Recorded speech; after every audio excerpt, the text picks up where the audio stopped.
Hello everyone, today we will talk about the normal distribution, and we will discuss in this topic the standard normal distribution and using the normal distribution. By the end of this chapter, you will be able to recognize the normal probability distribution and apply it appropriately, recognize the standard normal probability distribution and apply it appropriately, compare normal probabilities by converting to the standard normal distribution. The normal, a continuous distribution, is the most important of all distributions. Remember when we talked about the binomial and we said it's one of the discrete distributions. The normal distribution is one of the continuous distributions. Its graph is bell-shaped. You can see the bell curve in almost all disciplines. Some of these include psychology, business, economics, the science, nursing, and of course the mathematics. Some of your instructors may use the normal distribution to help determine your grade. Most IQ scores are normally distributed. Often, real estate prices fit a normal distribution. The normal distribution is extremely important, but it can't be applied to everything in the real world. In this chapter, you will study the normal distribution and the standard normal distribution. Applications associated with them also is discussed in this chapter. The normal distribution has two parameters, the mean, mu, and the standard deviation, sigma. If x is a quantity to be measured that has a normal distribution with a mean mu and a standard deviation, sigma, we designate this by writing x follows a normal distribution with mean mu and a standard deviation, sigma. The cumulative distribution function is p of x is less than x, or less or equal to. Doesn't matter because this is a continuous variable. It is calculated either by calculator or a computer. In our case, we're just going to use the Excel sheets to compute that. And you can also look it up in a table to compute the value. The properties of the normal distributions are very important, and we need to know what are the properties of the normal distribution. The first property is the normal distribution is symmetric about the mean.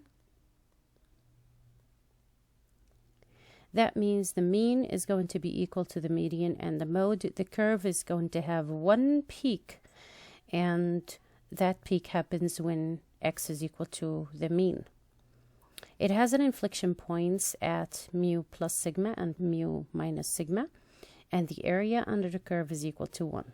That's a very important rule or property.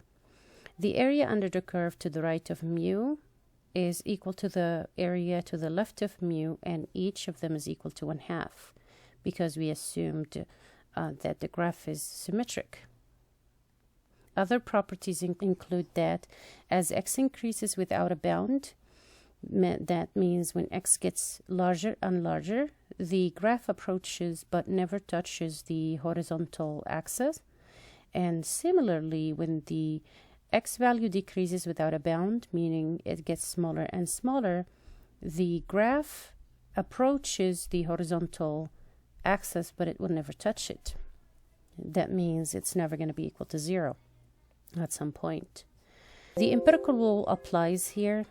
And as a reminder of the empirical rule, it states that 68% of the data lies within 1 standard deviations of the mean, 95% of the data lies within 2 standard deviations of the mean, and 99.7% of the data lies within 3 standard deviations of the mean. And there is the famous shape that I told you to keep with you all the time because you will be using it very often.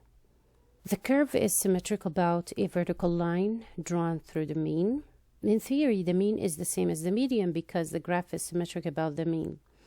As the notation indicates, the normal distribution depends only on the mean and the standard deviation. Since the area under the curve is equal to 1, a change in the standard deviation sigma causes a change in the shape of the curve. The curve becomes fatter or skinnier depending on sigma.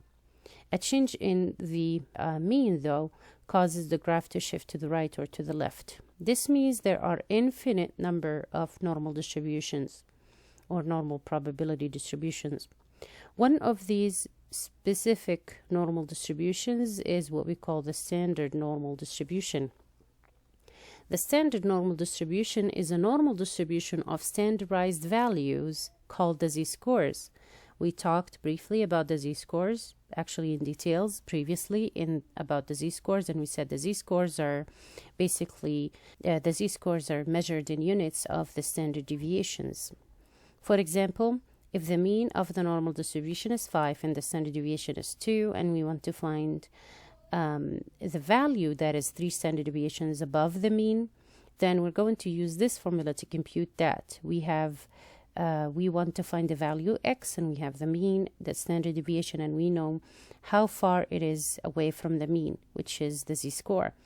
So we plug in all of the values and we get the value of 11. So 11 in this case is 3 standard deviations above the mean.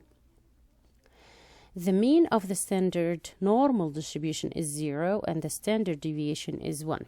Basically, because to find or to standardize the mean, you're going to say it's equal to mu minus mu divided by sigma, and that will give you z divided by sigma, 0 divided by sigma, which is equal to 0. So the mean is equal to 0, and the standard deviation is basically, you're going to find the z-score of the standard deviation, plug in mu is equal to the mean, you get sigma divided by sigma, which is 1. So we produce the distribution. We say that z follows a normal distribution of mean 0 and a standard deviation of 1, and we will be talking about the standard normal distribution. We talked about the z-scores before, and we said to compute the z-score, you will use this formula, x minus the mean divided by the standard deviation. The z-score tells you how many standard deviations the value x is above or below the mean, as we explained before. And we said that the z-scores allow us to compare data that are scaled differently. And we looked at different examples to explain that. Suppose that the variable x follows a normal distribution of mean 5 and a standard deviation 6. This says that x is normally distributed, random variable, the mean is 5 and the standard deviation is 6. This notation over here. And suppose x is equal to 17. Then to compute the z-score for x is equal to 17, we use this formula over here. We say z is equal to 17 minus the mu divided by sigma. On Excel, we use the function standardized. And then we plug in x and the mean and the standard deviation. So no need to memorize this formula because we will use Excel to find the z-scores. And what this means, if the z-score is equal to 2, it just means that x is equal to 17 is 2 standard deviations above the mean, which is 5, and the standard deviation is 6. Notice how if we add 5 plus 2 times the standard deviation 6, we will get the value 17. And this is exactly this formula that we use to compute the values when given the z-scores, the standard deviation, and the mean. Suppose that x is equal to 1, then the z-score is going to be negative. And what this means, it just means x is equal to 1 is 0.67 standard deviations below the mean. And we discussed this previously. This is just a quick review for the z-scores and a quick review of the meaning of z-scores. Now, let's find out how we're going to use the normal distribution. Let's look at the shaded area in the following graph. This shaded area is to the left of the value x.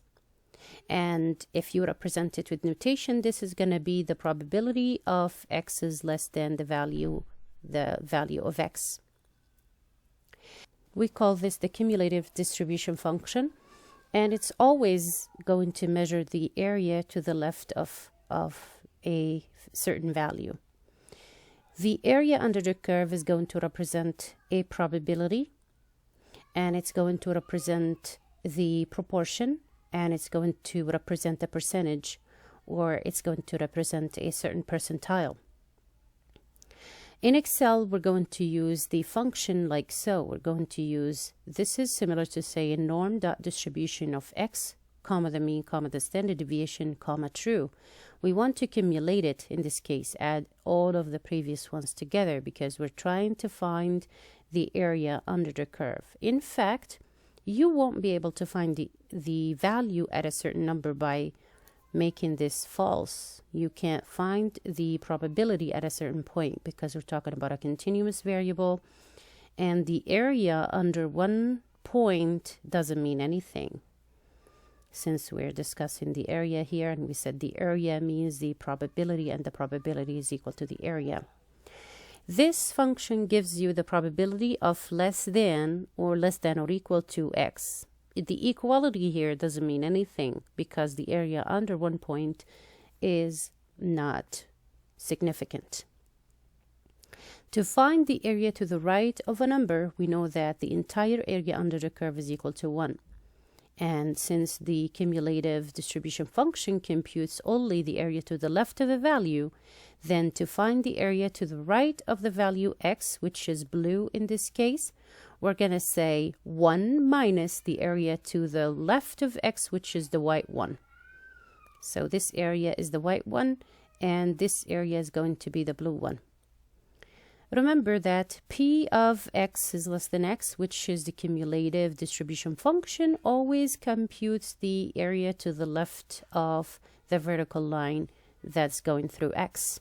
So it will never compute the area to the right of it. We said that p of x is less than x is the same as the probability of x is less than or equal to x. So the equal sign in this inequalities is insignificant because the area under one point is insignificant, and we don't even find that area under one point. In Excel, in order to find the area to the right, we're going to use 1 minus norm.distribution of x, comma, the mean, comma, the standard deviation, comma, true, because it's a cumulative function.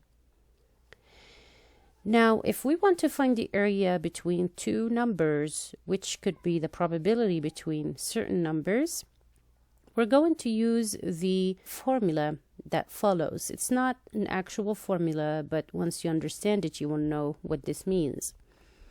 The area between x and b, since the cumulative distribution function only computes the area to the left of the number, then we're going to use that property. So to find the blue area, first we're going to find the area to the left of x2, which represents the shaded area that I just shaded. And we're going to subtract the area to the left of x1, which is the one that I shaded in red. So if you subtract the smaller area from the bigger area, you're going to get the area between those two numbers. In Excel, we're going to say norm distribution of the bigger value minus norm distribution of the smaller value to find that. What if we have the area and we want to find the cutoff for that area? Let's say we have the area in the tail to the left of x1 and we want to find the value of x1. Let's say we have the area to the right of x2 and we want to find the value of x2. In order to find the value of x1 or x2, you must have the area to the left of it. And then we're going to use the norm inverse function in order to determine the value that corresponds to that. So the first step is to determine the area that is given to us. The second step is to use norm.inverse of the area, comma, the mean, comma, the standard deviation in order to figure out the corresponding value or the cutoff value. If we are given the area to the right, we must come up with the area to the left first in order to be able to use this function. You can't use 1 minus norm dot inverse. That's not a thing. You can't do that. So make sure that you find the area to the left of the number first and then apply norm dot inverse. That 1 minus norm inverse is not a thing. Let's look at this example. The final exam score in a statistic class were normally distributed with a mean of 63 and a standard deviation of 5. We want to find the probability that a randomly selected student scored more than 65. First, we're going to graph it on the normal distribution. So I would suggest that you just sketch it really quick and try to plot 56. 56 appears to be more than the mean, which is 63. So here is 65. 65 here appears to be more than the mean, and we want to find the probability that a student is going to score more than that. That means we're looking for the probability of more than 65. In other words, it is the area above 65. To compute that, we're going to use norm.distribution of 65, comma the mean 63, comma the standard deviation 5, and we're going to say true. And that's how you're going to compute it on Excel. You can use the calculator to compute that probability as well. Notice that the probability is always going to be less than 1 because the total area under the curve is equal to 1. So in order to figure this out, we're going to find the area to the left of the given value 65, and then to find the blue area, we will say 1 minus that area to the left of 65.